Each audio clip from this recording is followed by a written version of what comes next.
As oil marketers reach a favorable negotiation ground with the Dangote refinery, the NNPCL has directed oil marketers to henceforth cease the importation of fuel. This invariably means that all PMS supply will be coming directly from the Dangote refinery. Recall that recently, the oil marketers revealed that they have reached a common ground with Dangote refineries to lift 28 million liters of fuel on a daily basis. The oil and gas sector. Now, in the last week or so, there has been this toing and froing between the Dangote refinery and the NNPCL, with the NNPCL saying, according to one report, that the importers should only take directives from Dangote refinery. And on another score, saying that no, Dangote refinery possesses sufficient capacity to meet domestic demand.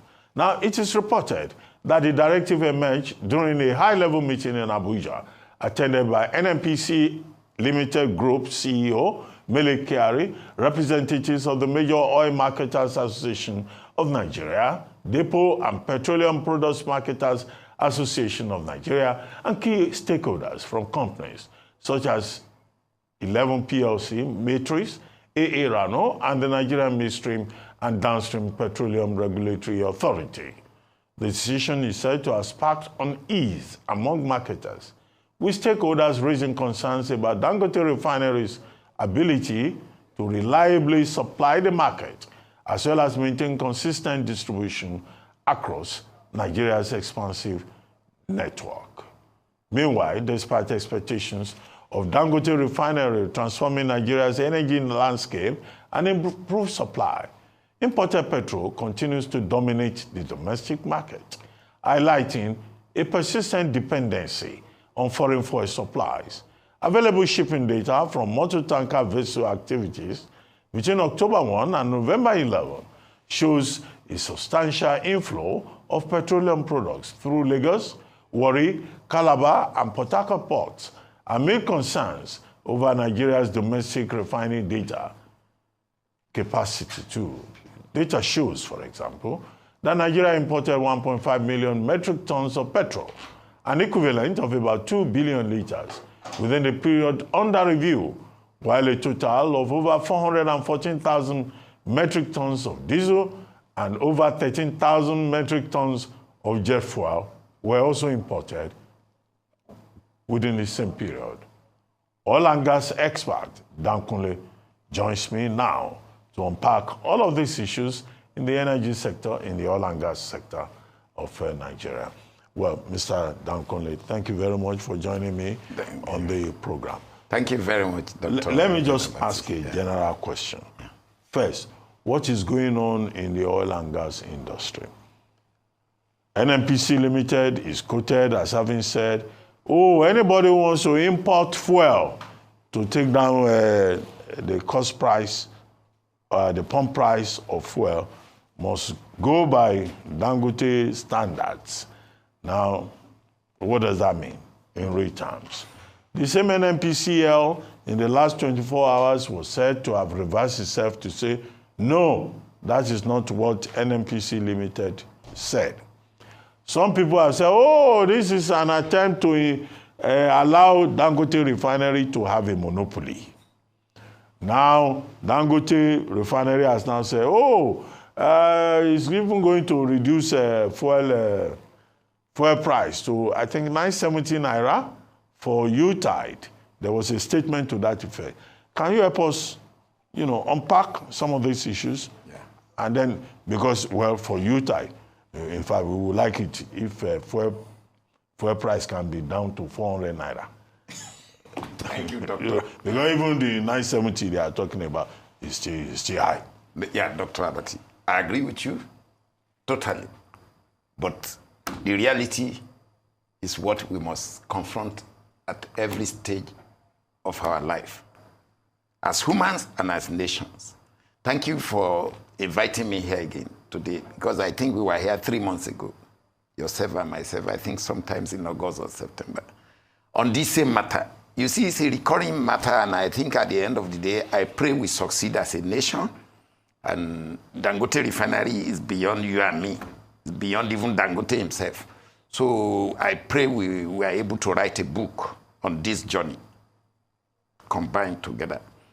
The situation is like this. NNPC is a very awkward corporate entity in this country. Very, very awkward.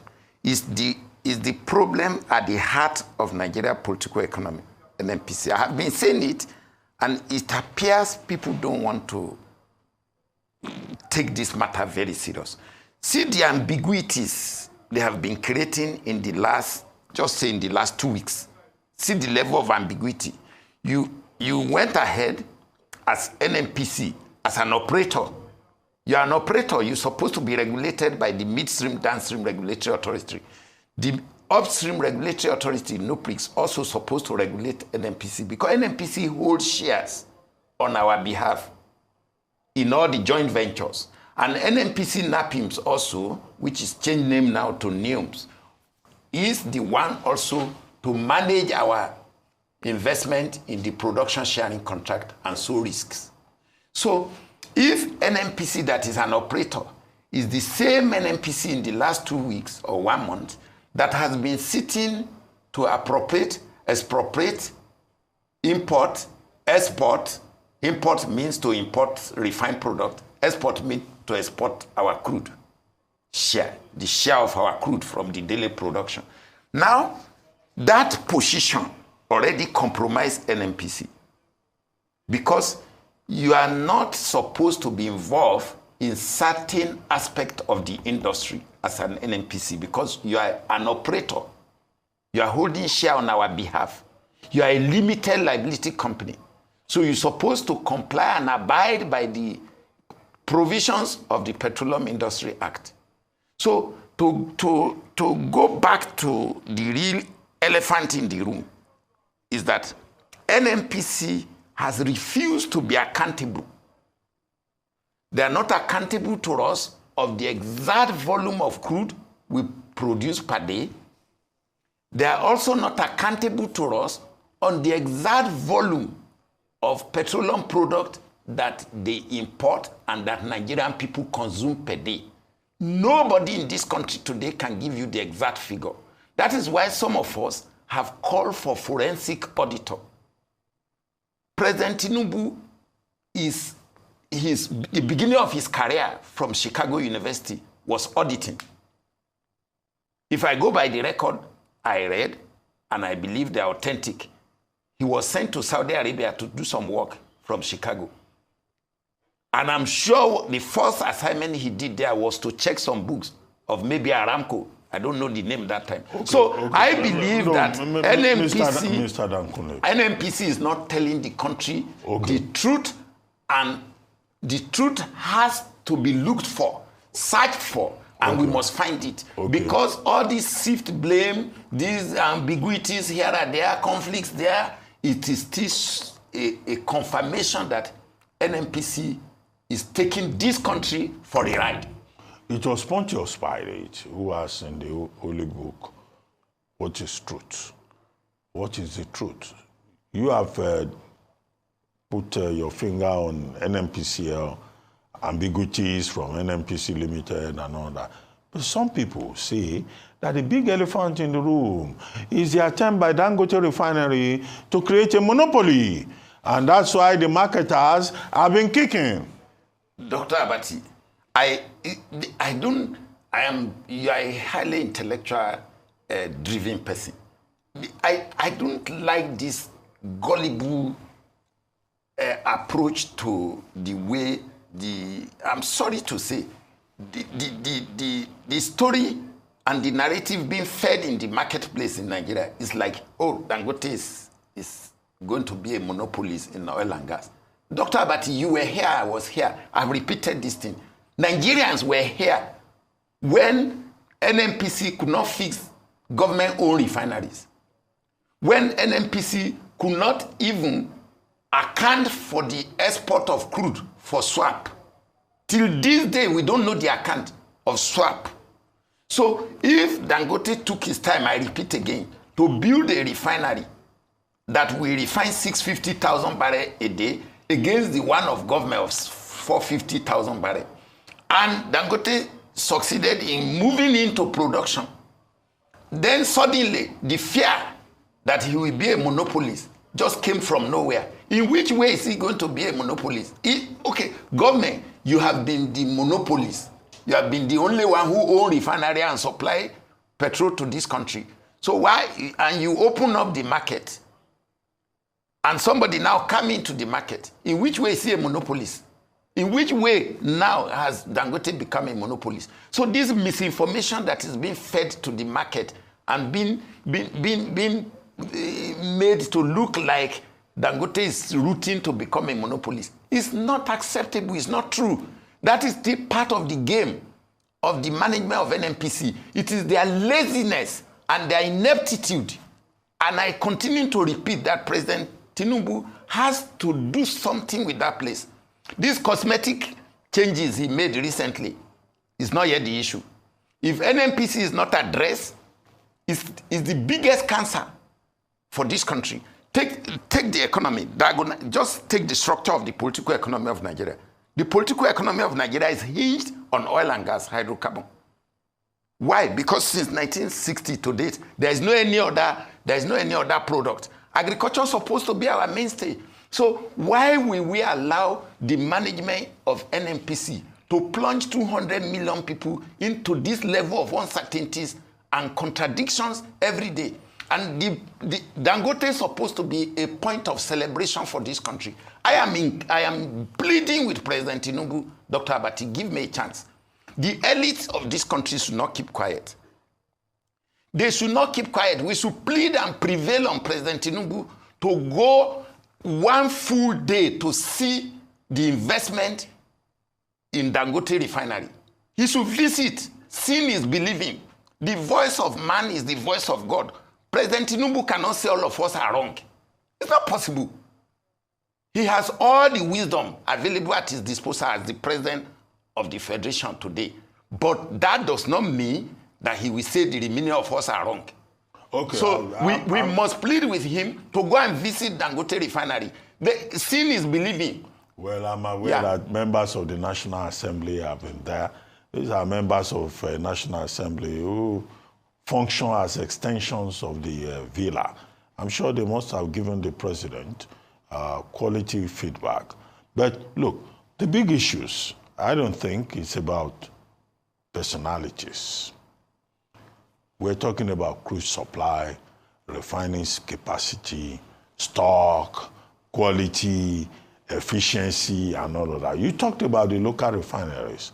Now, if the local refineries work, for example, on a sustainable basis, would that solve part of the problem we're facing about monopoly? And will these refineries ever work? Starting with, I think, Port Harcourt refinery, that they say has been, is it mechanically completed, whatever that means. Dr. Abati, let me clear one thing. When you say it's not about personality, Dr. Abati, personalities and people makes a nation. When you were in office, it was your personality we were roaming around with, because Dr. Abati was in Villa. When President Obasanjo was there, it was his personality. Today, President Trump has won election, second time in America. It is his personality.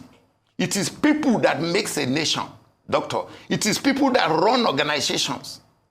Organogram is just theoretical. Is it not human element that will get it to work? So this country needs people of integrity with determination to make things work. So the oil and gas sector, the team in NNPC today, I insist, cannot deliver this country. In fact, they will plunge this country into crisis. So to address that one, because when you say it's not about personality, it's about personality. It is whom you are that determine how well the office will function. So please, let's put that one aside. To go back to the issue of the crude supply to the local refineries, we have said it that the local refinery owned by government, if they are not fixed if at all they will ever be fixed. Port Harcourt refinery, the small one, they are 60,000 barrels. If you fix Port Harcourt refinery even today, as it is rumored that they will fix it, which I don't believe, maybe some people are playing game with us by putting some product from somewhere there to blend and take it out and say they have started production. I doubt if that refinery, even if it works today, it will not do more than 15 trucks of product a day. What is 15 trucks? It cannot even serve Port Harcourt. So the locally owned refinery of federal government have been run down over the years deliberately due to ineptitude, large-scale gross inefficiency in NNPC. And we were laughing at it. We were taking it as normal. The abnormality is here now. The cancer has grown. Now they are happy to be importing substandard, to pollute the environment, and to destroy you and me. The quality of our life is very bad. Doctor, you need to know the atmospheric content of the air you are breathing. You will be very afraid. We are still better off than Japan. How can you be better off than Japan? Japan has one of the cleanest environment. Japan, doctor, I just finished a program in Abu Dhabi on carbon capture. Japan want to capture carbon and export it. Japan don't have land to bury carbon. Japan don't have sufficient environment to manage carbon. So every carbon capture in Japan, they are planning how they are going to liquefy it, the same way you liquefy gas, and export it. So, doctor, please don't compare Nigeria with Japan. Japan is one of the most sophisticated scientific society in the world. So this place, doctor, is an uncharted territory. You and me are breathing air that is heavy in sulfur. So if they continue to import low-grade oil, petrol here, and you go to climate conference in Baku to say you are looking for debt relief or credit, carbon credit, how will you access it? You can't even deliver LPG to the Semi-Sahel for them to stop chopping wood. So let's go back to the refinery. As long as this current management are there in NNPC, nothing will happen. Even if President Tinubu say, okay, I am a stubborn president, nobody can influence me to do what I don't want to do. The voice of man is the voice of God. At a point, God will talk to his heart. He will realize that he's silent for too long for not taking the appropriate action. The level of destruction it is creating for the country, he himself, the president, will realize it. So this is the issue is that we need to assemble people that will babysit this economy. This economy is already on the ground. How can you live with 1,750 naira to $1 when your lifestyle is driven by import? So, doctor, please. Kunle. Yeah. Okay, let's look at the human angle part of it, how it affects the suffering people of Nigeria. Now, there was something that was said, Naira for crude, oil swap, and all of that. But I read a story in which Dangote refinery, was it Mr. Devakuma who was saying so, but there was a statement about how that Naira for crude oil swap has not happened. There was another statement saying that Dangote refinery is now going to return to imports and all of that. How does that affect us as ordinary Nigerians? Dr. Abati, the commercial framework within which we expected NNPC Limited to relate with Dangote Refinery and Petrochemical Company Limited, up till now we have not seen it. Because if you want to give crude to a local refinery in Naira, I give it if you have. I have been saying this thing. What is the production and supply capacity of NNPC? When they cannot even account for their daily production, they have never given you correct number of what they produce per day. NNPC will give you one figure. The Upstream Regulatory Commission just gave a figure now and say what NNPC said was wrong. So where is even the crude to give to Dangote Refinery? Whether you are giving him at Naira, in Naira, or you are giving him in dollar, where is even the crude? I am sure they don't have. And the little they have, and maybe they gave him, middle of the game, they say, oh, sorry, we cannot give you in Naira anymore. you have to pay part of it in dollars. So let's take it like this. Where will Dangote refinery now get dollar to pay? Within the same country. You have already used dollar when you were paying for the joint venture cash call. NNPC, you have already used dollar to pay for it. So if you give it to your local refinery in Naira, it means you are saving money because you don't want your local refinery to demand for dollar. I hope you understand me now. And there are mechanisms you can use to balance the exchange rate differences when you are calculating your oil cost and you are looking at your recovery and return on investment. So there is a way you can balance it. But as I have said, the level of incompetency in NNPC is incredible. That is why you see the manifestation of that incompetency is what you see that is affecting Dangote refinery today. It has affected the government-owned refinery so badly that they have all gone bankrupt. All the Nigerian government-owned refinery are financially bankrupt, they are technically bankrupt, and they are managerially bankrupt. Wow. So I don't see how the swap will make any impact when even the crude itself is not available to be given. Okay. So the poor man in Nigeria, including you and me, that our standard of living has been almost wiped out, our journey is still very rough ahead. So the next thing we should do is to beg and plead and pray to President Tinubu to listen to us and let us jointly revamp this economy. Mr. Kunle, President Tinubu's administration preaches a message of hope, renewed hope agenda, it is called. And that renewed hope agenda has already been endorsed by IMF, by World Bank. They say that, look, President Tinubu is doing very well. Some people may say at the macroeconomic level, but they say he's doing very well and that the reforms are working. But my fear now is that there's a new calculus within the global space, the emergence of President Donald Trump. He's going to take office in January. Now, what is going to happen? Because that could also affect the oil and gas sector. Russia may produce more, Saudi Arabia may produce more. So where does that leave us in terms of revenue? Dr. Abati, you have just come to the real crux of the matter. President Trump is going to lift the embargo on Russia. So Russia is going to pump more crude to the marketplace. Saudi Arabia will jump. America themselves will jump because America is doing about 13 million barrels per day today. So they may move to 14, 15 million.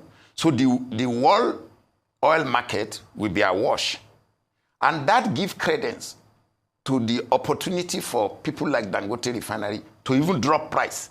Because if he gets cheap crude from anywhere in the world, he refines and the price can even drop. It's moderately. So the emergence of President Trump is going to create a new shape completely in the global arena, particularly hydrocarbon and climate. So the equation will be distorted from January when he comes. So Nigeria need to get ready because your production capacity at home here is weak. Your competitive advantage is weak. So we may just be at a disadvantage completely because the input you need to increase production of your crude and your gas is not just there. Take LLNG, doctor. LLNG, train 1 to 6, the capacity is 22 million per year. They have not done more than 61% in the last 3 years capacity. Why? No natural gas to feed in. Why? Why no natural gas? Shell, 51%, Shell and his team, 51% owner. Nigeria government, 49%. But if you go and check why they have not been having sufficient raw gas to liquefy it, go and check. You will see that the blame will now point at NNPC, the 49% owner. And meanwhile, 49% owner has gone ahead to sanction to approve that we should do train 7. So where are you going to get gas to do Train 7? Doctor, all the projects that NNPC have been embarking on in the last 10 years, have you seen one completed? AKK, OBOB, all the refinery rehabilitation, none has been completed. I just read in the newspaper as I came back from Abu Dhabi now that they want to do 5,000 kilometers of pipeline rehabilitation. Is not doable. They can't do it. It's Mr. a waste of time and money. Mr. Kunle, before I let you go, you touch on parenthetically that is on agriculture, which is a major issue. Food inflation is disturbing people. Oil and gas, nobody will drink oil and gas. The major concern in this country today is food. Very soon, children will come back home on holidays, and you know how children eat like locusts, and parents cannot do anything about it. How do we feed the people? This is a big question. Dr. Abati, thank you very much. President Tinubu, I'm sure, came back this morning from Brazil. I am privileged to know that Brazil is one of the most agriculturally advanced countries in the world. After America, China, and Brazil is really, really on top. They were exporting close to $30 billion last year of soybeans alone, just soybeans, yellow corn. They produce more than 3 billion chicken a day in Brazil. So you cannot, in a year, you cannot believe it. So the president just came back. I believe the Greener Hope Initiative, agricultural initiative, I believe maybe if you drive it with the appropriate team, led by the Minister of Agriculture, I believe that may make some impact in 1 to 2 years' time. Why? Agriculture is supposed to be the sustenance of this country. And unless we go back to it, why? Because every 90 days you can crop something. We must learn that from the Brazilian. Every 90 days you can crop one agricultural produce. And in Nigeria, you have 90 days, 4 times a year. That means every 90 days you can produce something to feed the country. So if I were the president, I will shift the emphasis of the economy of this country to agricultural production and agribusiness. And that will help to lessen the attention and the focus on oil and gas. This is my advice. I believe Niger State government is doing very well. They have key. Bago is one governor we must celebrate in this country. Celebrate Dangote. Let the president go to Dangote. Let the president agree that we need to babysit this industry the same way he will babysit agriculture. So I am all out to support Tinubu to succeed. We must be able to feed this country, as you have just said. I don't expect any Nigeria to go hungry. I grew up in the farm. I went to school under the mango. I used to weave basket under the mango. Tree, yes, under doctor. The mango. So food was never a problem when I was young. Anyway, so thank you very much, doctor, for giving me this opportunity. Yes, for joining us. This is to say that there will not be a widespread supply of the Dangote refineries products going forward. This is a win for Dangote and a win for oil marketers. Nigerians are the ones losing at this junction because the expected price of fuel coming from the Dangote refinery is still astronomically high. This is against what Nigerians expected. When Dangote's refinery was coming on stream, many Nigerians were jubilating, expecting that once the refinery comes on stream, the price of PMS will be drastically reduced. Against this expectation, what we see today is a different ballgame entirely. The price has been fixed above 1,000 naira per liter, and the hunger ravaging the nation is spreading dramatically. The poverty ratio is increasing exponentially against the Nigerian people. Again, I dare to say that Dangote refinery is winning, oil marketers are winning, NNPCL are winning, but Nigerians are losing at the tail end of all of this.